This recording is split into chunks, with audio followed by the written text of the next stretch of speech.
This presentation has been downloaded from bankofbiology.blogspot.com.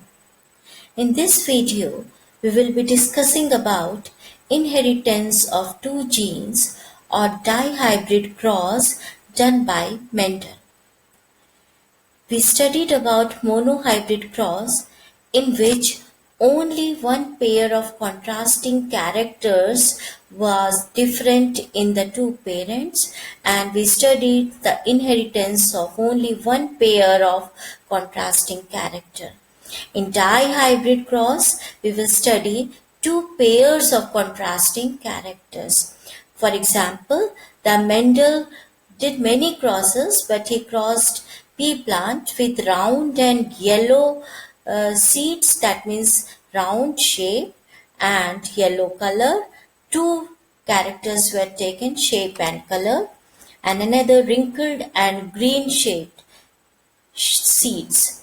So round and yellow were dominant over wrinkled and green.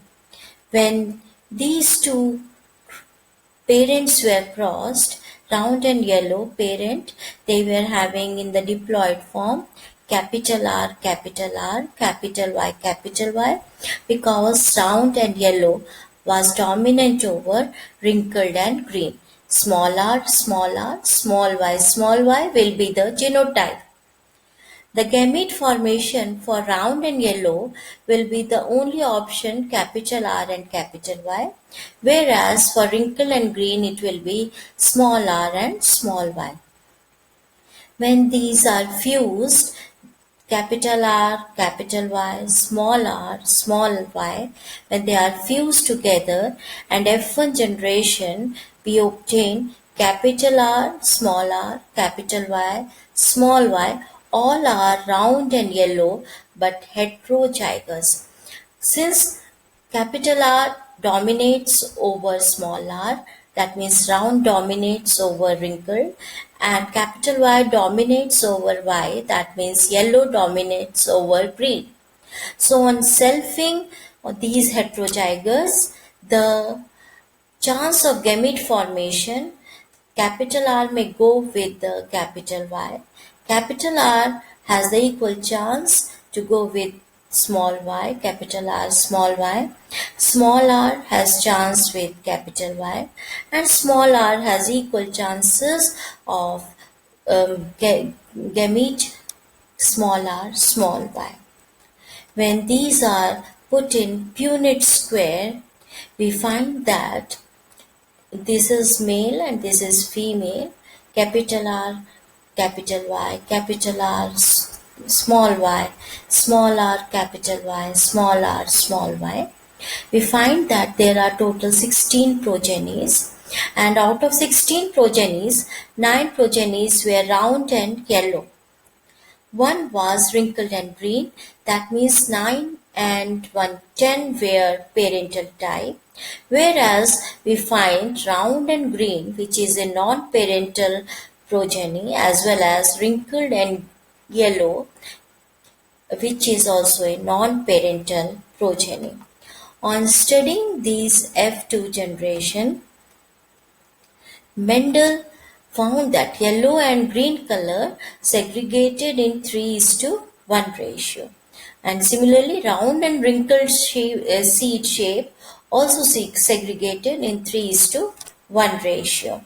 So when we just see 3:1 into 3:1, we will get 9:3:3:1, and that are the phenotype.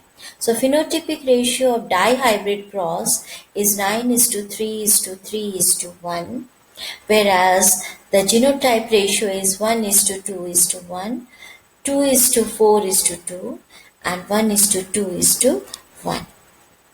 Based on dihybrid cross, Mendel derived third law of inheritance, which is law of independent assortment.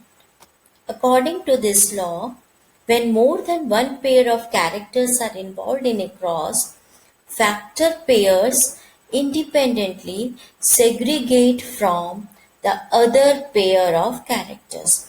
For example, if you see capital A is having capital B, small a is having small b. But here, if you see, capital A has the equal opportunity to go with small b, and small a has equal opportunity to go with capital B. So the genes, they can segregate each other and they independently assort from each other. That is why that is law is known as law of independent assortment. This video was about the dihybrid cross done by Mendel, and in this cross the phenotypic ratio is 9:3:1, whereas genotypic ratio is 1:2:1, 2:4:2, 1:2:1. And this law states that one pair of characters, they segregate, means factor pairs, they independently assort or segregate from the other pair of characters. They are not influenced by any of the character. So this was all about dihybrid cross. In the next video, we will be discussing about the chromosomal theory of inheritance. Thank you.